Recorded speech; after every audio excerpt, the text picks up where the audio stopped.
జ్యోతిషాస్త్రరీత్యా ద్వాదశ రాశుల్లో 11వ రాశి అయినటువంటి కుంభరాశి మిత్రులారా, మీరు ధనిష్ఠా నక్షత్రం 3-4 పాదములు, శతభిషా నక్షత్రం 1-2-3-4 పాదములు, పూర్వాభాద్ర నక్షత్రం 1-2-3 పాదాలకు జన్మించిన మీరు కుంభరాశి వారిగా పరిగణించబడుతున్నారు. ఈ నెల మీకు శుభాశుభ ఫలితాలు ఎలా ఉన్నాయంటే, ఏళ్నాడు శని తృతీయ భాగంలో ఉన్నారు. మీరు అద్భుతమైనటువంటి అవకాశాలు రాబోతున్నాయి. కొంత శని భగవానుడు ఉన్న మిగతా యొక్క గ్రహాలన్నీ అనుకూలంగా ఉన్నాయి. ఎన్నో సంవత్సరాల పోరాటాల తర్వాత జీవితం మెరుగుపడడం ప్రారంభమవుతుంది. ఉద్యోగంలో అధికారులతో కాస్తంత ఆచితూచి వ్యవహరించండి, మంచిది.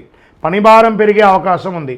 సహోద్యోగులతో ఉన్నటువంటి ఆ యొక్క సఖ్యత కొనసాగుతుంది. వివాదాలను చర్చల ద్వారా పరిష్కరించుకోవచ్చు.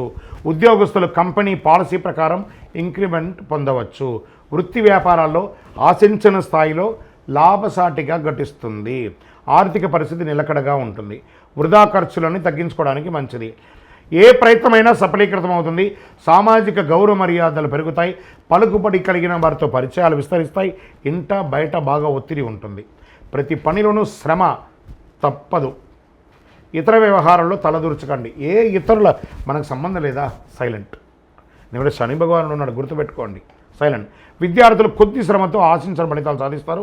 ప్రాథమిక విద్య లేదా ఉన్నత విద్య అభ్యసించే వారికి చాలా మంచి ఫలితాలను పొందుతారు. ప్రేమ వ్యవహారాలు చాలా అనుకూలంగా ఉంటుంది. ఆరోగ్యం పట్ల జాగ్రత్త వహించాలి. ఒత్తిడి, స్ట్రెస్ సంబంధించిన అసౌకర్యం కలిగించవచ్చు. వైద్య చికిత్సలు లేదా శస్త్రచికిత్స కూడా జరిగే అవకాశాలున్నాయి. అన్నదమ్ములు, అక్క చెల్లెలతో మాట పట్టింపులు పడకండి. చంద్రాష్టమం అని అంటే 1/7/2025 3:24 నుండి సాయంత్రం 4/7/2025 3:19 ఉదయం వరకు చాలా జాగ్రత్తగా ఉండాలి. ఆరోగ్యం పట్ల జాగ్రత్తగా ఉండాలి. నోరు అదుపులో ఉండాలి. సంతకాలు పెట్టేటప్పుడు జాగ్రత్తగా ఉండాలి. మరియు ఈ నెల మీకు అనుకూలమైనటువంటి రోజులు ఏదైనా ఉందంటే 6, 8, 9, 11, 14 తారీఖులు బాగుంటుంది. అదృష్టమైనటువంటి సంఖ్యలో 1, 7. ఆరాధించవలసినటువంటి దైవం ఎవరు? భైరవ స్వామి. శ్యామలాదేవిని ప్రార్థన చేయండి. వారాహి అమ్మవారిని ప్రార్థన చేయండి. రాజమాతంగి ప్రార్థన చేయండి. విజయం లభిస్తుంది. పరిహారం ఏం చేయాలి? అష్టమి రోజున భైరవ స్వామిని ఆరాధించండి. మంగళవారం, శుక్రవారంలో అమ్మవారిని ఎర్ర పుష్పంతో ఆరాధించండి.